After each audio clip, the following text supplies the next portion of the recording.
Welcome back. It's time for Media Watch on France 24, our daily look at the best of the international media. James Creedon has the lowdown. Good evening. Good evening, Lana. And we start with a newspaper that only hits newsstands once every 4 years on February 29th. And here it is, La Bougie du Sapeur. James, I have to say something. I've heard of La Bougie du Sapeur ever since I was a little kid, and I've never found it in newsstands. Congratulations. Well, there's only been about three or four in your lifetime, but here it is. This is edition number 9. It comes out every leap year on the 29th of February. Actually, worth pointing out, we have a colleague, Siobhan Silk. It is her 9th birthday today. Happy it is birthday, actually Siobhan. her 9th birthday, the 29th of February. That's probably giving her age away. But anyway, her real age. So this is La Bougie du Sapeur, the candle of the sapper, or the kind of, it's an old-fashioned word for soldier, and it's a satirical paper, and it comes out, as I said, on the 29th of February. I can't believe it actually exists. It Thank exists. you. If you want to have a look through it, Thank you. I have to say, it wouldn't be the best satirical. I might have to hold on to this. We'll have to have a bidding war later. You can subscribe for a century for 100 euros. There is for your children and grandchildren. Exactly. There's also a Sunday edition. The next one will come out on Sunday, 29th of February, 2032. And so, yeah, I mean, it's a bit of a gimmick, but it is quite funny. And it really is in newsstands on that one day every 4 years, which with somebody, I was telling somebody, Douglas Herbert, our international affairs editor, about this earlier. And he said, whoever reads that might also listen to the next piece of music. He reminded me of this. It's pretty funny. It's a piece of music called As Slow as Possible. Let's play it, because you play one note every year, and it's going to last for 639 years if we actually have it. And it was composed by a guy called John Cage. There you go. Let's see if we can listen to it. I'm not sure if we have it. Let's take a listen.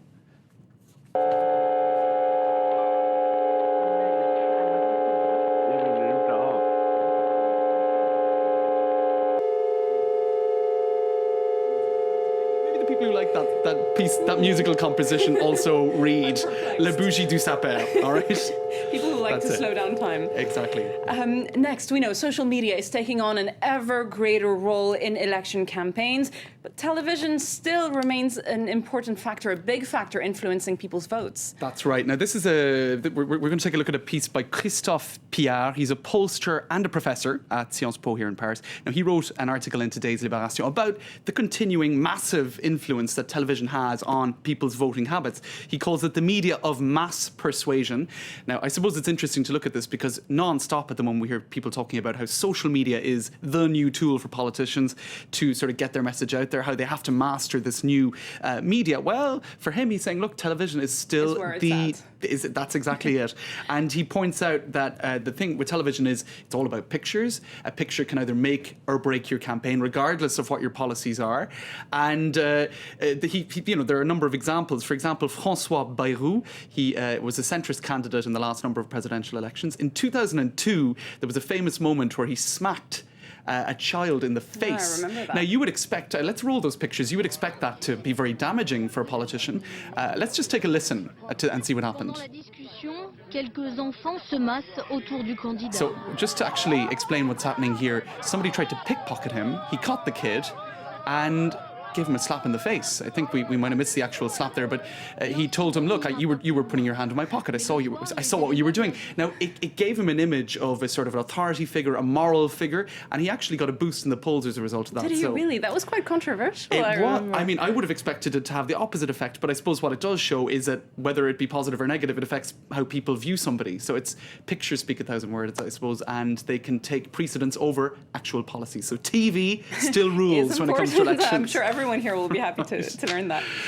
Next, an advertising campaign in New York has caused an outcry. People are saying it's insensitive to victims of 9/11. Right, and I guess here's another case of a picture speaking 1,000 words. Let's take a look at this. This is on 30th Street in Manhattan. It's an advertising campaign for the series Mad Men. Now, what you see here is Don Draper, who is the main character in the program, falling out of the sky. Now, but I can understand why that would be offensive to some. Right. Now, for people who know the series, let's roll the credits to Mad Men, because what you see is at the very beginning of Mad Men, the main character, Don Draper, is sort of shown falling out of the sky. It's one of these gimmicky things, even though it's not. We can't be fully sure that it's him.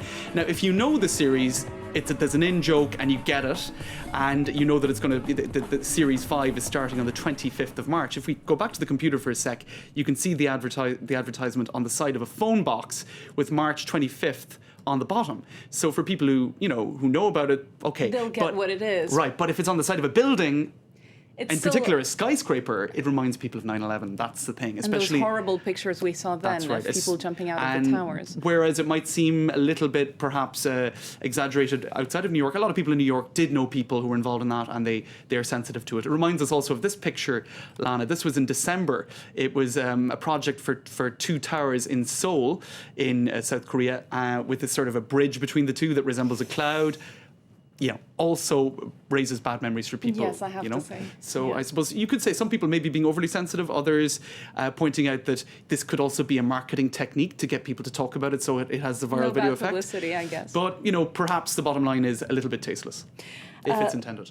You've got some more great pictures to Right. show us of Germany's finance minister playing Sudoku in Parliament. All right. Really? Yes, this happened on Monday, and the most shocking thing of all is it was during the vote in the Bundestag for the second bailout for Greece. So Germany, biggest country in the biggest economy in the Eurozone, they have a big And role there to you play. have Wolfgang And there he Schäuble. is, and make it clearly trying to hide what he's up to as well. This is the finance minister.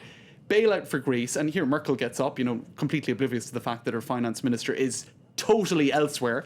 Now, some people are pointing out, okay, he's the finance minister, you have to deal with figures, and Sudoku is all about figures, but I don't. It's still a game. I don't think it's going to get him off the hook. No, it's not. So- And there are the pictures to prove it. Absolutely. Politicians should know by now. Nothing they do is a secret anymore. There's always a camera or a microphone somewhere. Exactly. Just behave. Behave. That's the I message. think that's the lesson.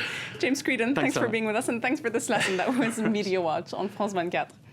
And now it's time for Web News, our look at what's generating traffic online today. Angelina Jolie's legs have been generating traffic, that's for sure. You'll find out why in a moment. But first, we start with an appeal from Syria's dissidents asking you to adopt a revolution, their revolution.